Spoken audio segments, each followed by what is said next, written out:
It's no secret that we as a society love retelling and reusing myths, legends, and the stories of old in new and interesting ways. Whether that's Disney taking some old fairy tale and retelling it in their own musical way, Final Fantasy naming their summons after different gods, or Jim Butcher throwing everything in the kitchen sink into the Dresden Files, it's not a surprise at this point when something from those old stories find their way into a modern tale. But for every story that we get that uses these places, items, and characters, we occasionally get a story that catches on in ways that people didn't expect, grabbing the attention of young readers and expanding out into a universe all of its own. In this case, something that started out as a simple bedtime story and eventually became its own book series. And the mismanaged movie based on it that's the subject of today's episode. Let's talk about Percy Jackson and the Lightning Thief. Hello everyone, I am your ever-friendly Pokeprof,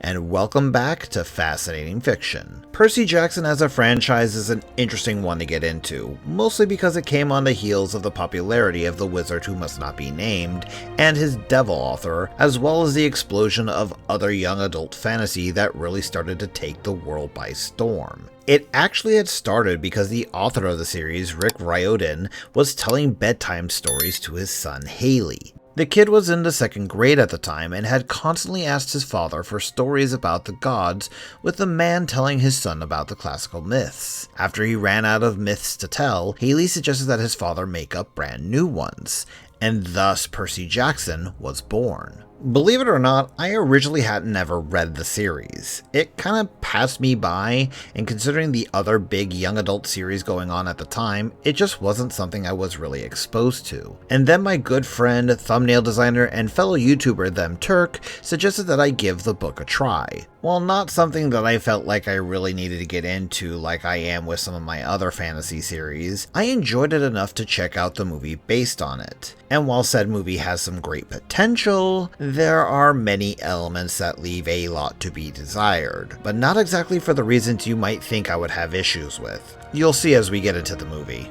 Everything starts with us looking over the sea and seeing its god Poseidon emerge from the depths, wielding a trident, having a tattoo, and wearing scale-like armor. You know, everything you can do to really sell the fact that this is the god of the seas before scaling him down to normal human size so he can be played by his actor, Kevin McKidd, without the use of CGI. Traveling over to the Empire State Building, he meets up with his brother Zeus, played by Sean Bean, where it's revealed that someone has stolen the lightning, or more particularly, the Master Bolt, the mythical item of power that allows Zeus to control said lightning. Naturally, the god of the skies doesn't like his lack of power, and he threatens his brother, since while the gods themselves are not allowed to steal from each other, to which I ask why not, their offspring isn't as limited, although he's very exact by his threat. He must return the bolt to me in 14 days, or there will be war. Believe me when I say that this particular scene, being one of the first ones in the film, ties in alongside one of the bigger issues, but I'll get to that once we actually hit that point proper. We've got a lot of movie to get through, and, as you all know, I do my best to try and not just be negative when it comes to anything I'm talking about. We cut over to Percy Jackson himself, played by Logan Lerman, who's just spent the last 7 minutes underwater while his friend Grover cheers on his capabilities, Grover himself being played by Brandon Jackson.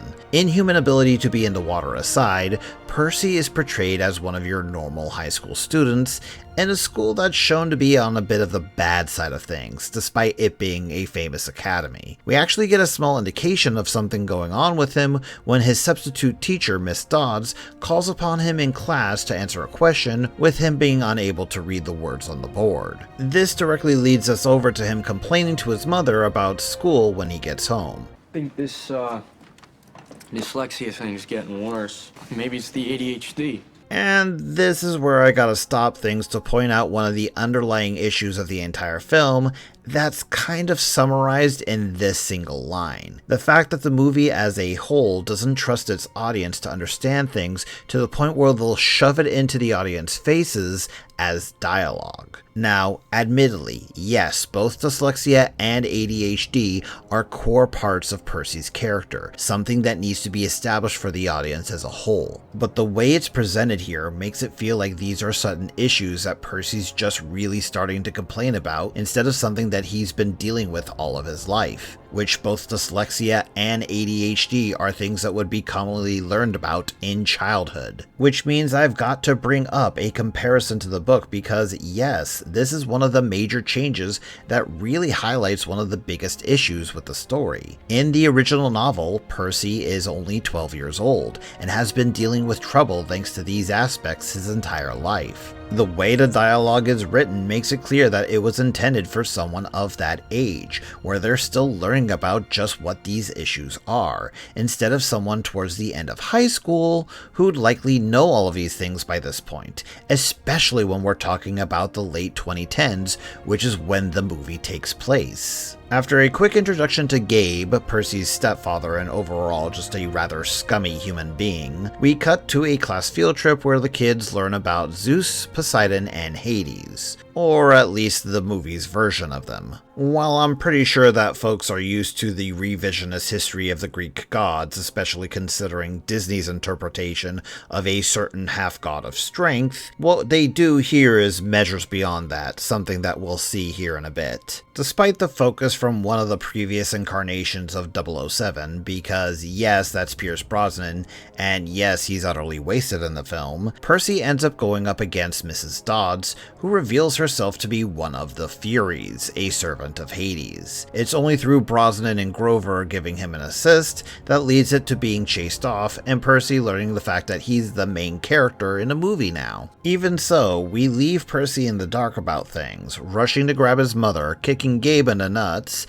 and not really explaining anything until the sun goes down. In the books, this is because the more that the kid is aware of who and what he is, the harder it is to keep him hidden from the creatures that would go after him. Here, it's just a convenience that we never really get into why Percy's left in the dark until after his mother is turned into moon dust, he kills the Minotaur, and he wakes up in Camp Half-Blood proper. This is where we get the lore drops about how the camp is a home to train the heroes of the future, all of them at the camp being the offspring of one of the Olympians. And just because the film decides to do it, I'm gonna point this out. And your ADHD?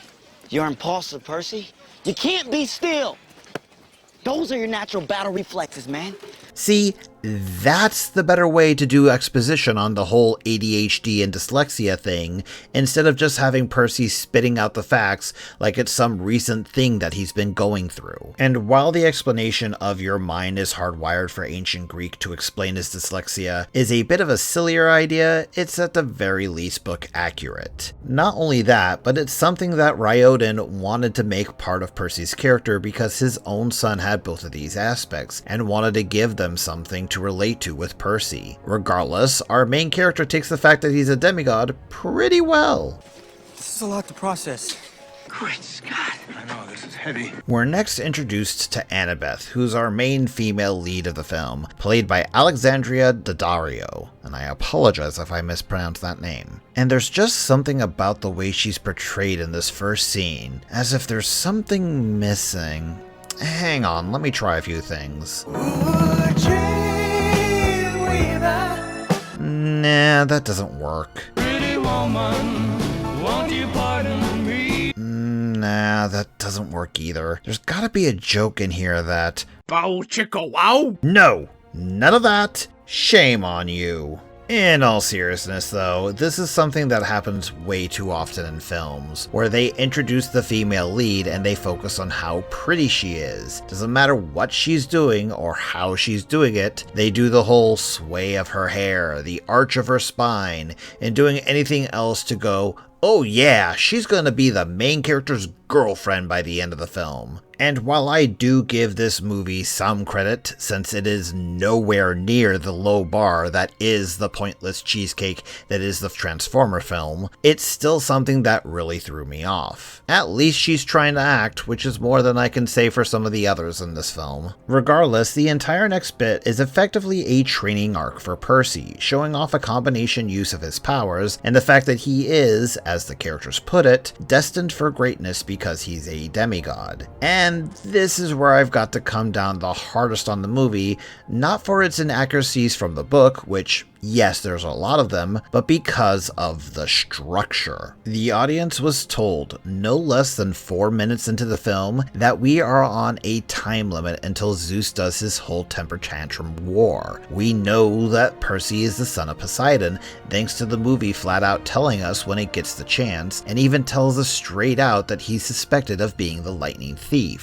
And with the deadline of under 2 weeks looming before them, what does the movie do with it? It has Percy play capture the flag with real swords, celebrating when he wins said game, despite it mattering absolutely not at all in the main plot, outside of showing that Percy heals with water, something he was told directly to do by a mysterious voice. This comes down to the double whammy issues that the movie has. The first is being the fact that they are not willing to let the audience or characters learn about anything naturally. Everything has to be spoon-fed to them to the point where the entire film legitimately pauses itself to make sure everyone is on the same page. While this does have some validity behind it, thanks to not everyone being familiar with Greek mythology, this runs into the other issue of how things are done, emphasis on the wrong aspects. The time limit until the war, for example, is shoved into our faces so early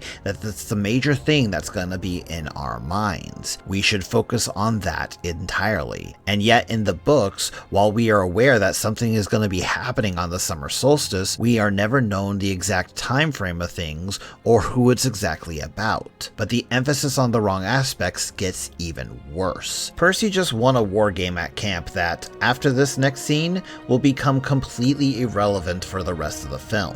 And yet the entire thing is framed like we're supposed to be cheering, eager for a victory from our future hero. Do you want to know how the books handle this scene? In the books, the only thing that we know about Percy at this point is that he is a demigod. Not who he's related to, not what kind of powers or abilities it brings, just a hint that he's good at stuff involving water and that he's got some kind of control of it. Something that you could probably guess on who the father might be, but you would also might be wrong if you're not familiar with Greek myth, especially considering the fact that the book establishes that you can have lesser gods having kids as well, not just the main 12. It takes this whole capture the flag thing, something where Percy's not even the winner of the damn event, to realize that he's Poseidon's kid. And it's one of the strongest elements in the book because of how it's revealed, because it singles Percy out again. One of the major elements to Percy as a character, even to someone like me who's only read the first book in the entire series, is the fact that he's the weird kid out. Because of his perceived disabilities and his demigod weirdness, he has been kicked out of several different schools. His only real friend is Grover, another kid who's pushed off to the side thanks to being looked at as weird thanks to his crutches. Percy has never really had a place to really belong and didn't feel like it outside of being with his mother. And while it took fighting the Minotaur and losing his mother to get there, the book has him finally feeling accepted at Camp Half-Blood. Here's a place where he has other kids who are like him, having the same problems reading and paying attention to the real world thanks to their demigod natures, with their own skills and natural abilities all just being an extension of their parents. Not only that, he gets to be welcomed by the cabin of Hermes, who, as the god of travelers, is welcoming to all. Even if it's just for a short time, Percy gets to feel like he finally has those who he can relate to, and it's all torn away from him in a single afternoon when he's revealed to not only be the son of one of the strongest gods, but also one of the few gods who has sworn off to have never having a child and then broke that vow. That's one of the reasons why this scene is such a horrible one for me, because the movie is all about, wow, look how cool Percy is. He used his god powers to win a game. Let's all cheer for him. When the actual scene is supposed to be a shattering of Percy's newfound world, one where he finally thought he would be able to fit in, only to be separated and ostracized once more, all because of who he is and where he came from. While yes, you have got to change things and adapt stuff that would fit a movie better than a book, this scene here, as well as the vast majority of the movie, fails to understand the core of Percy Jackson in the same way that Man of Steel fails to understand the core of Superman. And considering that I just spent over a full page of this script here just describing how much the book and the movie differ, I'm going to try my best to keep most of my thoughts on the film itself moving forward. I think I've hit the nail on the head on just how much of the book is ignored at this point, and there's really only one other point I will want to bring up later on. After the War Games, the characters are enjoying a feast, with Percy getting the focus from some of the daughters of Aphrodite because of how popular he's become. They are then chased off by Annabeth, who ends up being slightly antagonistic to Percy, if only because their parents hate each other. I definitely have strong feelings for you. Just haven't decided if they're positive or negative yet. You have known the guy for all of half a day, Annabeth. You should be still learning what his name is, not having strong feelings for him. But then again, what do you expect from a movie that end up making you look like an extra from Baywatch? Which is hilarious considering what movie you'll end up doing a few years down the line. It's after that rather poor attempt at flirting that we end up getting introduced to one of the antagonists of the film, Hades, who is done in the style of Satan. And just in case I've got to point this out, just because he's in charge of the dead doesn't make Hades evil. In fact, out of almost all the Olympian gods, Hades was the one to actually be honest, did his job, and would only do something when someone tried to burst into his home and interrupted his work. There's only one myth that Hades ever really gets shown as a jerk, and trust me, considering what they do in the movie, we'll get to that. After being given the ultimatum of surrendering the Master Bolt or his mother will remain within the realm of the dead, Percy deserts the camp that very night, with his goal to head to the underworld to try and bargain with Hades for her return. Grover tags along as his protector, while Annabeth also follows because she's wanting to prove her abilities on a quest for years now. Before they leave though, they meet up with one of the only other big named characters, Luke, who I've kind of just skipped over because he wasn't really important until this point. Being the son of Hermes, Luke's the only one who has connections to someone who has been in and out of the underworld without issue. Turns out he's not exactly a fan of the gods themselves. That's because all gods are the same. Selfish. They only care about themselves. He ends up giving the group a pair of Hermes' flying shoes, his favorite shield, and a map to the completely original idea of Persephone's pearls, magical little items that are the only real way out of the underworld once you've gotten in, with them being 3 of them in the United States. Take a wild guess on what problem they're gonna run into by the time we get to the end of the movie. And with our MacGuffin plot in hand, we're off to visit 3 different locations to go get the pearls. The first area that we visit is Auntie M's Garden Emporium, which is filled top to bottom with statues. Since the map only points to the general location and not a specific area, the group split up to find the pearl. You know, the one thing in D&D that you're never supposed to do. That's when Annabeth gets a random woman crying about the fact that some woman got her husband, only moments later mentioning the fact that she turned him to stone. So yeah, welcome to Medusa's abode. And this is where the movie shoots itself in the foot with its exposition once again, as Uma Thurman Medusa here spends a full minute monologuing, yes, I timed it, about how she got turned into what she is today. You know, Medusa.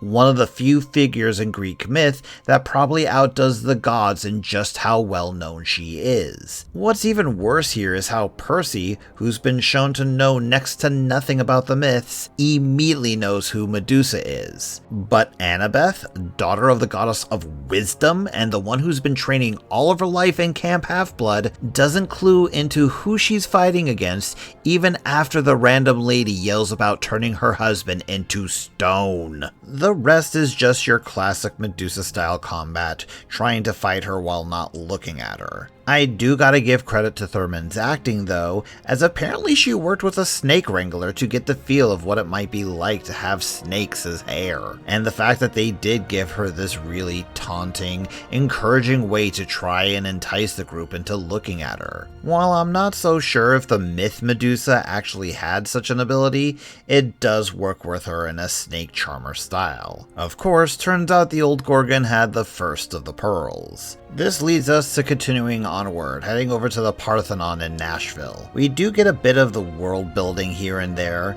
nothing that really comes to amount to anything, barring a single line about the gods' relationships with their kids. Right after we were born, Zeus decreed that the gods couldn't have physical contact with their mortal offspring.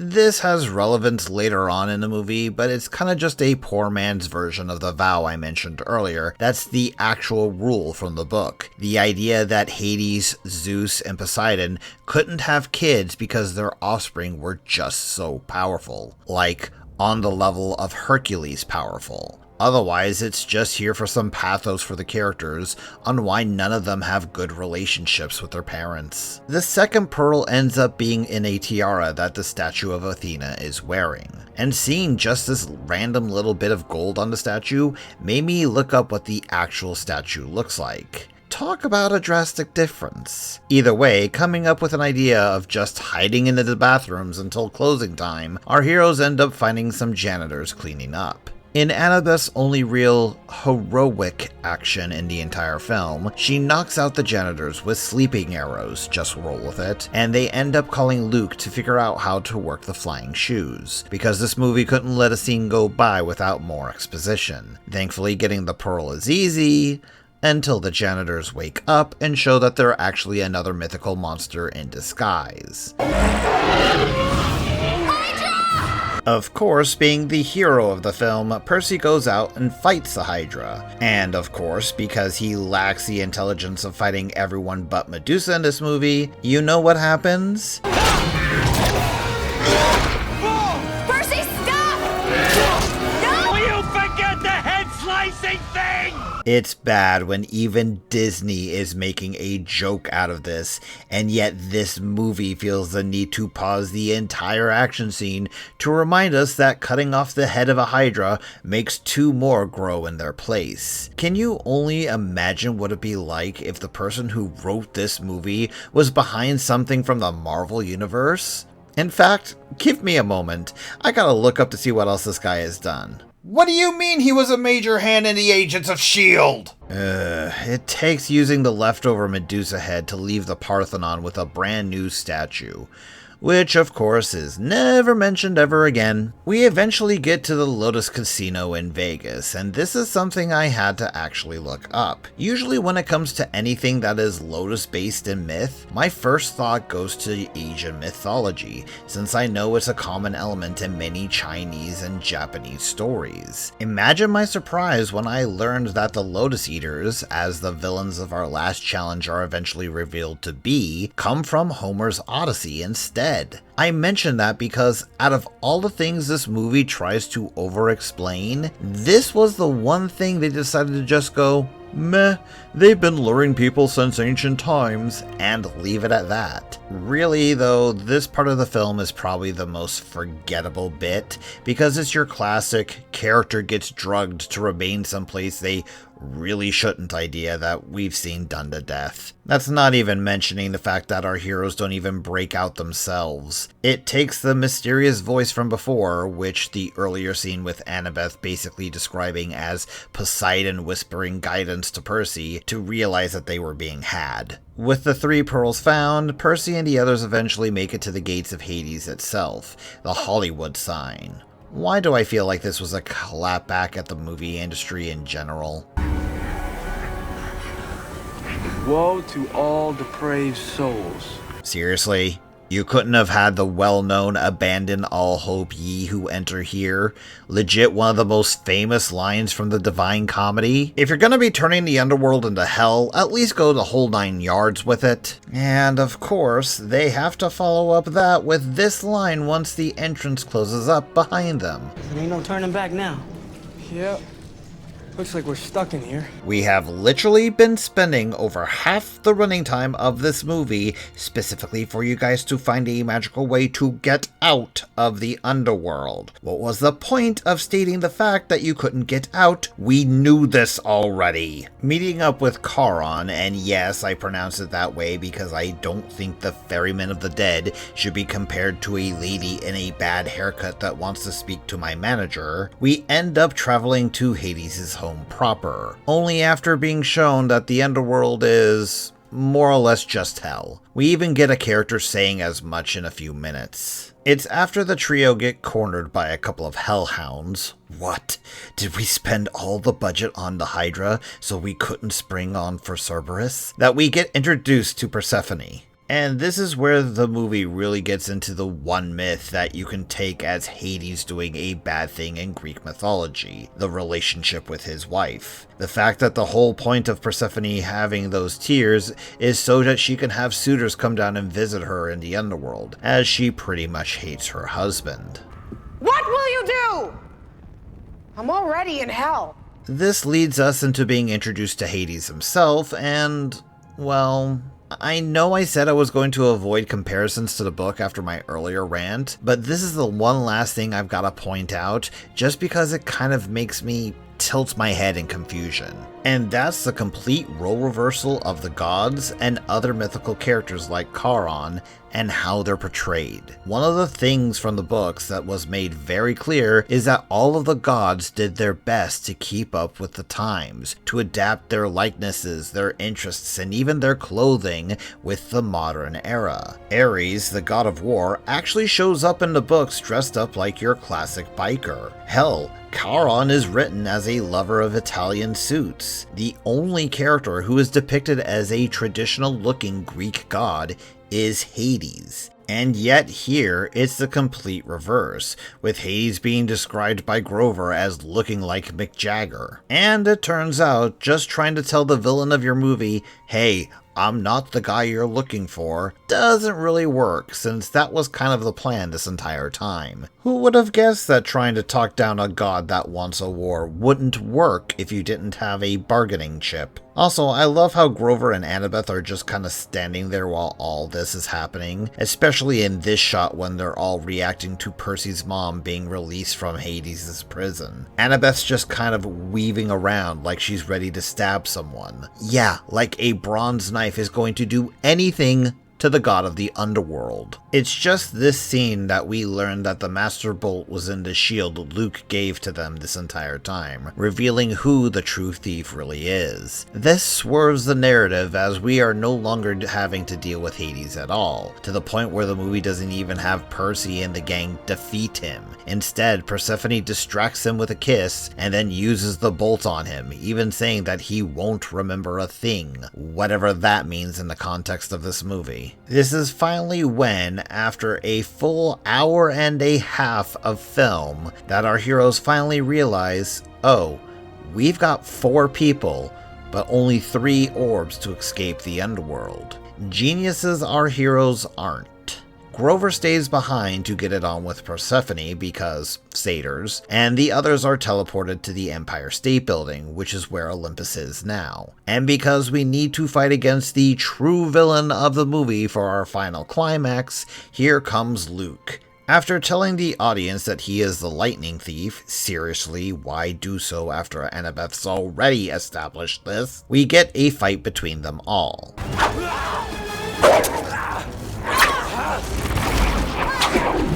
You alright? Dude, Why are you stopping her? This is the most Annabeth has been a legit action character in this entire movie, and she actually did damage. But no, you've got to stop her to let Luke exposit about why he wants a war of the gods, which basically boils down to, they've proven themselves useless, it's our turn to take control. It also feels like, particularly for this scene, that the people behind this film really wanted to do a Star Wars film and just didn't get the chance. It's this fight scene that also confuses me, as Percy puts on the flying shoes. The same flying shoes that Luke gave to him to fight him in the air. You'd think that Luke would have messed with them so as not to have Percy flying about to fight, and in the book, he actually did. But we need this action scene to end things out, so we don't really need to think about logic, especially since Percy's hitting away lightning bolts that have been described to have the power of a nuke. So I don't think they really care about how it actually works, which is evident when Percy pretty much kills Luke with how he finishes the fight. I think I am the son of Poseidon.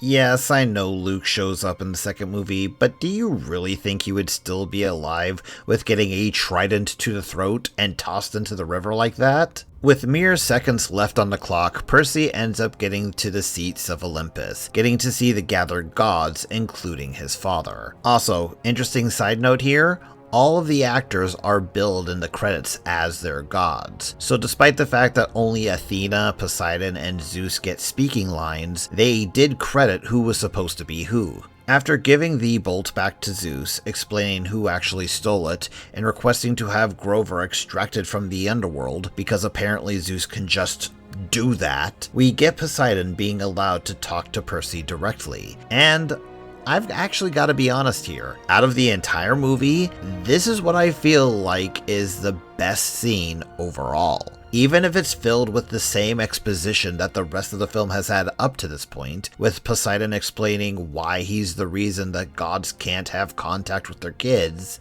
it actually feels like we're watching an estranged father who's wanting to do right by his kid, but can't for one reason or another. This makes me believe that Poseidon, for all of his faults, actually gave two craps about Percy. We finally end the movie with Percy going back to Camp Half-Blood, with all of the little bits of the film wrapping up nicely. His mom kicked out his stepfather, Grover's returned from the other world, Pierce Brosnan compliments on Percy not listening to him by saying that sometimes actions is needed regardless of training, and we end up getting a small ship tease between Annabeth and Percy before pulling out with them dueling against each other. We even have a mid-credit scene of Gabe getting turned into stone by being his jerk self. Behind the scenes stuff for this movie is actually kind of hard to come by these days, if only because any search for Percy Jackson instead points you towards the new Disney TV series that's been made, which is not only more book accurate from what I've been told, but just flat out better. The biggest things that we do know about the original film mostly boils down to the fact that Riordan hated the original film, to the point where there's apparently a full page-by-page critique of the author out there detailing all of the things that they could have done to improve the film, only for the vast majority of the feedback to be ignored. Fans also didn't really enjoy it for the most part either, with most of them pretty much considering the film to be not worth viewing in the first place. There are a few fans here and there, but from what I've understood, it's mostly turned into a it's so bad it's good kind of movie, kind of like how the Mario Brothers movie is for me. As I've already pointed out before, the differences between the book and the film are numerous, but what amazes me is just how many times it felt like they changed something just to be contrary to the book. Like, just that ending scene, for example, has Percy staying at Camp Half-Blood, whereas in the book he stays with his mother. It's such a weird little change that really doesn't matter in the long run, but it's just confusing as to why they did it at all. I'm personally of two minds when it comes to the movie, and it really all depends on the way you approach it. If you know nothing about the character, nothing about the book, and you're rusty on your Greek mythology, you can go in and get a fairly standard, if very exposition heavy,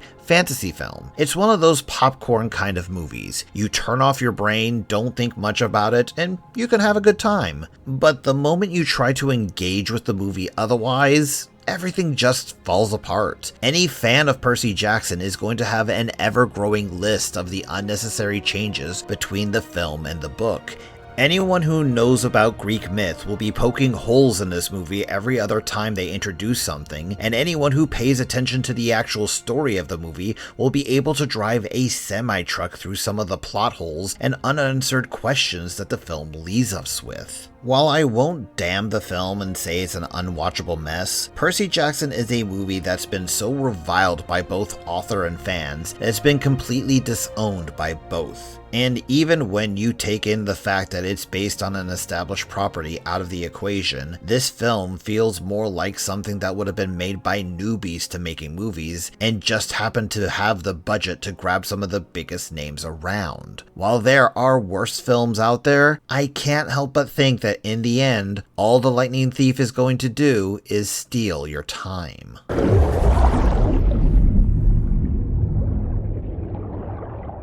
With all that said, I hope I've done a good job to entertain you, and I'll do my best to do so again in the future. Hopefully you'll follow along with my content by subscribing and doing all the other things that gives us YouTubers life. If you wish to support me a bit more, I do have a Patreon where you can get access to bonus content. But until next time, stay frosty.